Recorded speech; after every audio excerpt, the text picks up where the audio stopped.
입다가 이런 고백을 하는데 굉장히 중요한 고백입니다. 이렇게 선포합니다. 내가 내게 죄를 짓지 아니하였거늘 내가 나를 쳐서 내게 악을 행하고자 하는도다. 원컨대 심판하시는 여호와는 오늘날 이스라엘 자손과 암몬 자손의 사이에 판결하시옵소서. 이렇게 입다가 기도를 하게 됩니다. 입다의 이러한 선포가 굉장히 중요합니다. 하나님께 지금 판결을 구하고 있는 겁니다. 하나님께서 직접 우리와 암몬 자손 사이에 판결해 주십시오. 심판해 주십시오. 라고 말을 하고 있습니다. 로마서 12장 19절에 이렇게 말합니다. 내 사랑하는 자들아 너희가 친히 원수를 갚지 말고 진노하심에 맡기라. 기록되었을 때 원수 갚는 것이 내게 있으니 내가 갚으리라고 주께서 말씀하시느니라. 이렇게 말씀하고 있습니다. 원수 갚는 것은 우리가 하는 것이 아니라 공의로운 하나님의 손에 있는 것입니다. 이것을 믿을 수 있어야 되고 하나님을 신뢰하여 이것을 하나님께 올려드릴 수 있어야 됩니다. 우리는 원수를 우리가 갚으려고 하는 경향들이 많습니다. 그렇지 않고 하나님께 맡겨야 됩니다. 우리는 이 입다의 선포를 통해서 우리가 좀 배워야 되는 게 있는데, 우리는 흔히 기도할 때 우리가 어려움을 당하고 또 이렇게 문제가 있을 때 하나님께 도움을 요청하는 기도를 합니다. 하나님 도와주세요. 하나님 도와주세요. 그렇게 이제 하나님께 도움을 요청하는 기도들을 하는데, 내가 어떤 상황에 처해져 있느냐에 따라 하나님께 그냥 단순히 도움을 요청하는 그런 기도를 올릴 수도 있고, 그러나 어떤 상황 가운데서는 사실 하나님께 도움을 요청하는 기도가 아니라 입다와 같이 하나님께 판결을 요구하는 기도를 해야 될 때도 있습니다. 우리가 기도를 어떻게 하느냐에 따라 그 결과는 너무나 달라지는 것입니다. 그냥 정말 도움을 필요로 할 때는 그냥 우리가 그냥 하나님께 도움을 요청하고 예수님의 이름을 부르면 됩니다. 그러나 지금 입다와 같이 이런 억울한 일을 당했을 때 원수로부터 정말로 말도 안 되는 것으로 이렇게 비난을 받고 공격을 받을 때는요, 하나님께 도움을 요청하는 게 아니라 하나님 판결해 주십시오. 하나님 누가 옳은지 하나님의 공의의 심판의 기준으로 하나님께서 판결해 주십시오 라고 기도할 수 있어야 됩니다. 그래서 우리가 뭘 구체적으로 막 이렇게 해달라 저렇게 해달라가 아니라 우리보다 더 공의로우신 하나님께서 우리의 기도를 들으시고 하나님이 판결하시게 되는 것입니다. 그래서 도움을 요청할 때가 있고 하나님께 판결을 요청하며 기도해야 될 때가 있다는 것을 여러분 아시고, 나는 어떤 문제를 당할 때 내가 어떻게 기도해야 되는지, 그리고 어떻게 기도하는 것이 바른 기도이며 하나님의 역사가 나타나는 것인지를 잘 분별할 수 있어야 됩니다.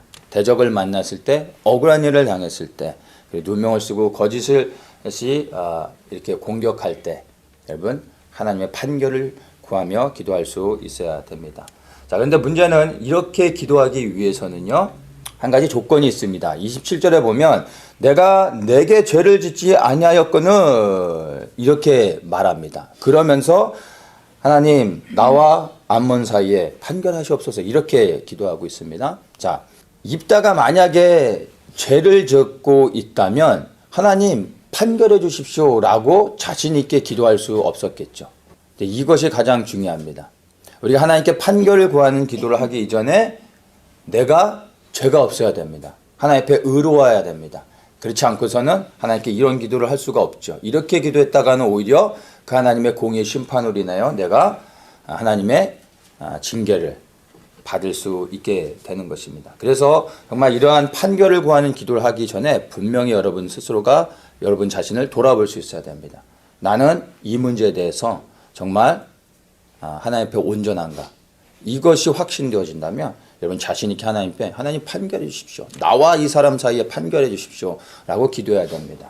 우리는 그리스도인이기 때문에 용납하고 품고 내가 인내하고 참고 하는 것이 덕으로 미덕으로 알고 살아가는 경우들이 많습니다. 근데 전혀 그렇지 않습니다. 참아야 되고 인내해야 될 때가 있지만 하나님께 판결을 요구하며 하나님의 공의의 심판에 맡겨야 될 때가 있습니다. 저는 저를 향해서 아무런 어떤 혐의 없이 저를 비방하고 공격해 오고 하는 사람들 향해 그 사람에게 말하지 않습니다. 기도 가운데 저는 분명히 기도합니다. 하나님께 구합니다. 하나님, 저 사람과 나 사이에 판결하십시오. 그래서 하나님의 뜻대로, 하나님 원하신 대로 하나님께서 공의의 심판으로 그렇게 판단해 주십시오. 라고 기도합니다. 그것이 나를 위한 것이고, 또한 내가 하나님의 편에 서 있다면 그것이 또한 하나님의 영광을 위한 것이고 하나님이 기뻐하시는 것입니다.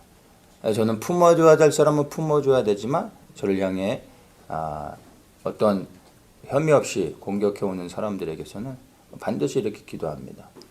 자, 그런데 내가 죄를 져서 일어난 문제고 공격을 받는다면 이런 기도를 할 수가 없겠죠. 근데 그런 것들이 내가 성령의 조명하신 가운데 깨닫게 되어진다면 그것도 은혜인데, 그럴 때는 이런 기도가 아니라 오히려 무엇을 위해 기도해야 됩니까? 하나님 앞에 회개해야 되겠죠. 하나님 앞에 내 죄를 고백하고 그리고 하나님께 회개해야 됩니다. 그리고 이것이 하나님과 나 사이에만 있는 문제라면 하나님께 회개하면 해결되어지는 겁니다. 그런데 이 문제가 나와 하나님 사이의 문제가 아니라 사실은 근본적으로는 사람과의 관계로 인하여 하나님과의 관계까지도 이렇게 막힘이 되어지는 경우가 많습니다. 그럴 때는 반드시 하나님께 회개하고 난 후에 사람에게 가서 용서를 구해야 됩니다.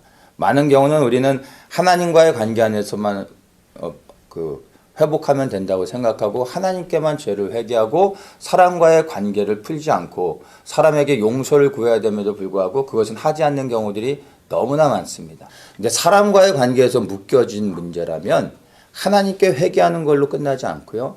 반드시 진정한 회개를 했다면 그 사람을 찾아가 그 사람에게 용서를 구하게 됩니다. 많은 사람들이 이렇게 안 하는 이유는 자존심 때문이고요. 그게 싫고 불편하기 때문입니다. 하나님께 회개했다 할지라도 그 사람과의 관계 안에서 풀지 않으면 그 문제는 여전히 나를 묶을 수 있다는 것을 아셔야 됩니다. 그래서 하나님께 회개하는 거고 사람을 찾아가 그 사람에게 용서를 구해야 됩니다. 용서를 구했음에도 불구하고 그 사람이 받아주지 않을 땐 그 다음엔 그것은 하나님과 그 사람과의 관계입니다. 그 사람은 죄로 인하여 하나님과의 관계가 묶이게 됩니다. 그래서 우리가 용서해야 되는 이유는 바로 나와 하나님과의 관계가 이 땅에서 묶이지 않도록 막힘이 없도록 하기 위해 우리가 다른 사람들을 할 수 있으면 사랑하고 용서하고 용납하고 품을 수 있어야 되는 것입니다.